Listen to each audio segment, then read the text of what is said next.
Welcome to Technically Speaking, the show for the technically challenged. My name is Stephanie, and today we're going to be talking about web browsers, choosing and using the right web browser. Well, you might say, I have no idea what a web browser is, so why would I want to choose or use any of them? I guarantee you use a web browser more than you use anything else on the computer, because a web browser is the program that gets you onto the internet. So when you sit down in front of your computer and you want to surf the web, whatever you click on to get you onto the internet, that's a web browser. Whether you're using Internet Explorer or Safari or some other web browser, that's your portal or your way of getting onto the World Wide Web. There are several of them and different reasons why you might want one or the other. So that's what we're going to be talking about today, choosing and using different web browsers. Now you may wonder why there's more than one web browser in the first place. If you're an original user of the internet and you remember way back when they first sent those CDs from AOL in the mail to us for 40 hours of free internet, we were so excited, popped them into the computers. That was pretty much the only doorway we had into the internet. Now there are many different doorways to get in. Some are more popular. Some come pre-installed on your computer, and you might just be using whatever is available. But I want to give you some options because you might find that you like one more than the other. Now, to explain why there are different web browsers, I want to make a little analogy to books. Now, way back when, all of our books pretty much looked like this.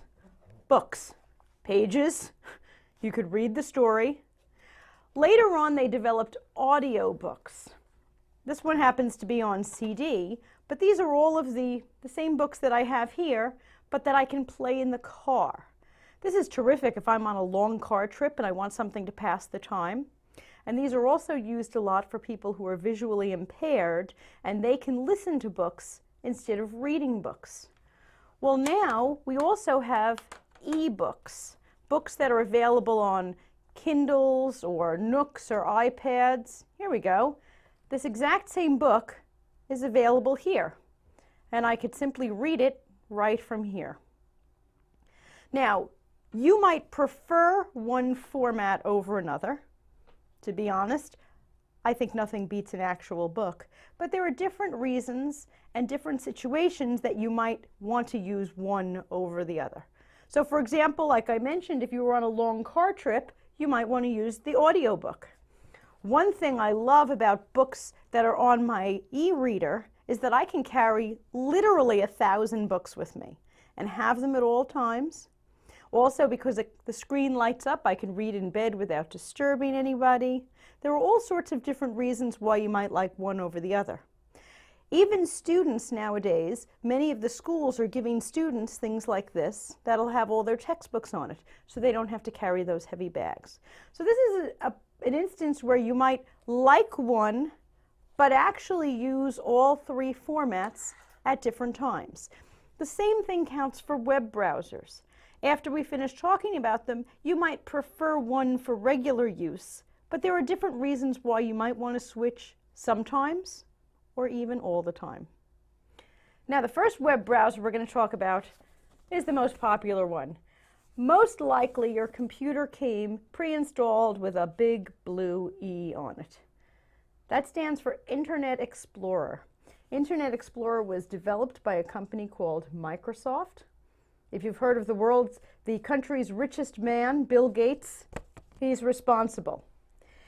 About 80% of all of the computers that are sold are made by Microsoft, or the operating system is running Internet Explorer. 80%, making this browser the most popular one there is. Since it comes pre-installed on your computer, it's the easiest thing to choose. You take your computer out of the box, click on the big blue E, and you're on the internet. So I would dare say that most of you have used this before. There are some downsides to Internet Explorer, however. One of them simply comes with the numbers. If I asked you what area would have more crime and garbage, a heavily congested area in the city or something out in the country where there weren't many people, you would rightly guess it would be the city. Well, simply by the numbers, since Internet Explorer is pre-installed on 80% of the computers, unfortunately, it has most of the problems. Not necessarily because the program itself is poorly made, but simply because, unfortunately, there are lots of unsavory people out there on the web who like nothing better to do than to create viruses and malicious software to go out and destroy your computer or to steal your information. And if you had a choice of creating such terrible things for 80% of the population or 20% of the population, you'd probably go for the 80. So Internet Explorer certainly has more than any other browser's share of viruses and other problems with it. One thing you do want to be aware, they are certainly working around the clock to keep this as safe as possible, which means that when there is a report that there's some terrible thing out there on Internet Explorer that these people have put out there, their programmers are working to find a patch or an antidote for it. Those antidotes are available to you in the form of updates. I'm sure you've all seen that you've been on your computer and at some point they say, would you like to update whatever piece of software? And I'll be honest, most of those times comes at a very inconvenient time. And many of you have probably clicked no.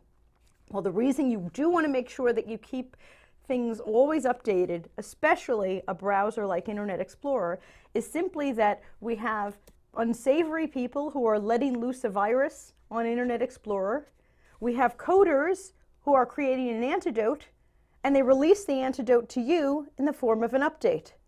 If you never update your computer, you're never going to get the update, and you're never going to get the antidote. So you really want to make sure if you are using this, that you use it and keep it updated at all times. So that's what you probably got without even thinking about it. Our next browser is called Safari. Now, approximately 20% of the computers sold today are made by a company called Apple, Macintosh computers, iPads, things of that nature. And they come pre-equipped with a browser called Safari.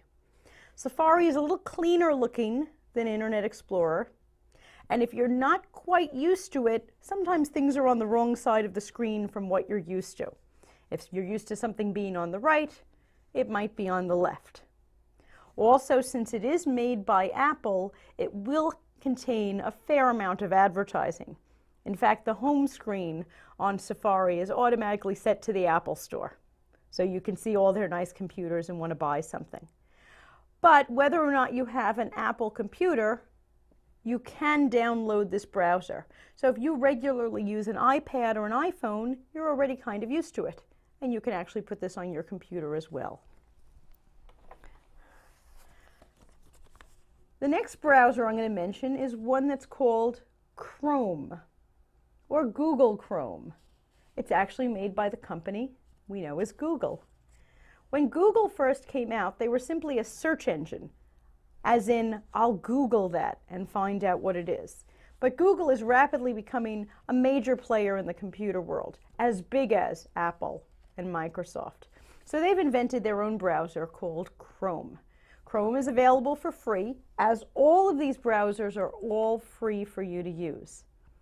One nice thing about Chrome when we start working with the browsers is you don't actually have to know the web address of something you're looking for.